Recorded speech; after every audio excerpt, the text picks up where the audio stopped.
सभी महत्वपूर्ण और नए टॉपिकों पर हिंदी निबंध और अंग्रेजी निबंध प्राप्त करने के लिए सब्सक्राइब करें मेरे इस चैनल को और दबाएं इस बेल आइकन को ताकि मैं जब भी नया वीडियो अपलोड करूं उसका नोटिफिकेशन आप तक पहुंच जाए। हेलो बच्चों, आज हम 26 जनवरी यानी गणतंत्र दिवस पर निबंध लेख करने जा रहे हैं। टोटल इसके अंदर 500 शब्द रहने वाले हैं और जो कक्षा 5वीं से 12वीं तक के विद्यार्थी हैं वो इसको लिख सकते हैं। तो अच्छी अच्छी लाइनें इसके अंदर शामिल की गई हैं। तो चलो निबंध स्टार्ट करते हैं। प्रस्तावना। गणतंत्र दिवस भी अन्य राष्ट्रीय पर्वों की भांति बहुत महत्वपूर्ण है। जैसे कि हम 2 अक्टूबर मनाते हैं, स्वतंत्रता दिवस मनाते हैं, उन्हीं की भांति क्या है, बहुत ही महत्वपूर्ण है। 26 जनवरी 1950 के दिन ही हमारे देश में नए संविधान को लागू किया गया था। यानी हमारा जो भारत देश है वो गणतंत्र राज्य कब बना? 26 जनवरी 1950 को। इसी दिन नए संविधान को लागू किया गया था। यह संविधान बाबा साहब डॉक्टर भीमराव अंबेडकर के परिश्रम और विवेक से तैयार हुआ था। यानी किसके परिश्रम से? बाबा भीमराव अंबेडकर के परिश्रम और विवेक से तैयार किया गया था। इस संविधान को लागू करके हमने अपने राष्ट्र को पूर्ण सत्ता संपन्न धर्मनिरपेक्ष गणतंत्र घोषित किया था। इसलिए 26 जनवरी को गणतंत्र दिवस के रूप में भी जाना जाता है। यानी 26 जनवरी को गणतंत्र दिवस के रूप में भी जाना जाता है। अब 26 जनवरी का जो ऐतिहासिक महत्व है उस पर बात करेंगे कि इसका क्या ऐतिहासिक महत्व है। 26 जनवरी 1930 को रावी नदी के तट पर कांग्रेस का अधिवेशन हुआ था। पंडित जवाहरलाल नेहरू ने इस अधिवेशन के अध्यक्ष थे। जो पंडित जवाहरलाल नेहरू थे वो इस अधिवेशन के अध्यक्ष थे। कब किया गया था ये? 26 जनवरी 1930 को। कांग्रेस ने नेहरू जी की अध्यक्षता में पूर्ण स्वतंत्रता प्राप्ति को अपना लक्ष्य घोषित किया था। यानी हमें पूर्ण स्वतंत्रता चाहिए, ऐसा लक्ष्य पंडित जवाहरलाल नेहरू ने 26 जनवरी 1930 को रावी नदी के तट पर जो कांग्रेस का अधिवेशन हुआ था उसके अंदर कहा था।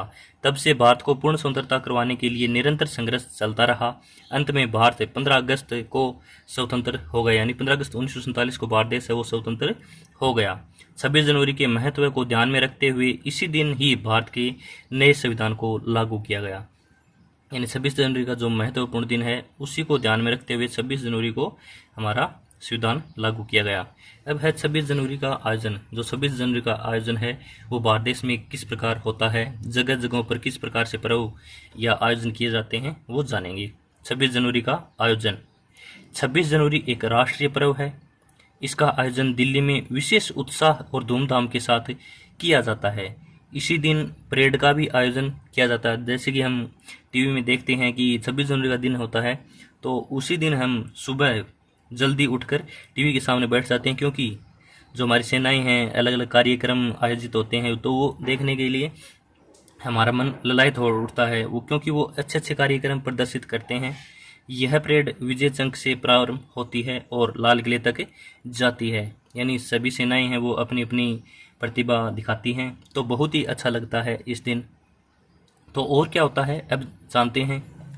लगभग 8 बजे प्रातः राष्ट्रपति की सवारी विजय चौक पर पहुंचती है। प्रधानमंत्री उनकी अगवानी करते हैं। इसके बाद तीनों सेनाओं के सैनिक राष्ट्रपति महोदय को सलामी देते हैं। यानी जो तीनों सेनाओं के प्रमुख हैं वो राष्ट्रपति महोदय को सलामी देते हैं। बाद में जो सभी सेनाओं के जो अधिकारी हैं वो भी सलामी देते हैं। इसके बाद विभिन्न प्रदेशों और केंद्र शासित प्रदेशों की आकर्षक झांकियां निकलती हैं। इन झांकियों में राष्ट्र विकास की झलक मिलती है। तो अच्छी अच्छी झांकियां हैं वो 26 जनवरी के दिन दिल्ली में प्रस्तुत की जाती है। अब है विद्यालयों में गणतंत्र दिवस। जो हमारे विद्यालय हैं वहाँ पर गणतंत्र दिवस कैसे मनाया जाता है। विद्यालयों में भी छात्र 8 बजे लगभग इकट्ठे होने लगते हैं। राष्ट्र ध्वज के आरोहण के बाद छात्र राष्ट्र ध्वज को सलामी देते हैं। गणतंत्र दिवस के महत्व को दर्शाने वाले गीत और अन्य कार्यक्रम भी प्रस्तुत किए जाते हैं। यानी जो राष्ट्रगीत हैं, राष्ट्र को समर्पित जितने भी कार्यक्रम हैं वो किए जाते हैं। अब है प्रांतों में गणतंत्र दिवस। जो हमारे अलग अलग प्रांत है वहाँ पर कैसे गणतंत्र दिवस मनाते हैं।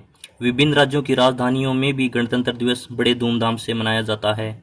कवि सम्मेलन रखे जाते हैं। देश के सभी सरकारी भवनों पर रोशनी की जाती है। राष्ट्रपति भवन पर रोशनी का विशेष कार्यक्रम होता है। जो राष्ट्रपति का भवन है दिल्ली के अंदर पहाड़ी के ऊपर है, तो वहाँ पर जो रोशनी का कार्यक्रम है वो बहुत ज़्यादा विशेष होता है। अब है उपनसार, जिसे निष्कर्ष भी हम बोल सकते हैं। हमने भारत को त्याग और संघर्ष करके स्वतंत्र कराया था, यानी हमारा जो त्याग है और संघर्ष है वही रंग लाया था कि हम स्वतंत्र हो गए। इसके लिए हजारों नौजवानों, बच्चों, माताओं और बहनों ने अपने प्राण न्यौछावर कर दिए थे। इसलिए हम सबका कर्तव्य है कि हम गणतंत्र दिवस के अवसर पर प्रण करें कि भारत की स्वतंत्रता और उसके संविधान की मर्यादा रखने के लिए हम सर्वस्व भी न्यौछावर कर देंगे, यानी भारतीय संविधान की हम मर्यादा रखने के लिए अपना सब कुछ दांव पर लगा देंगे। अपना सब कुछ है वो देश के नाम कर देंगे। देश की समृद्धि, एकता और अखंडता के लिए हम तन मन धन से एकजुट हो जाएंगे, यानी देश की शांति, एकता, अखंडता के लिए हम तन मन धन से जुट जाएंगे। तो बच्चों, कैसा लगा ये निबंध कमेंट बॉक्स में जरूर बताएं। अच्छा लगा हो तो अपने दोस्तों के साथ शेयर करें, और चैनल में पहली बार आए हैं तो चैनल को सब्सक्राइब जरूर कर लें। धन्यवाद।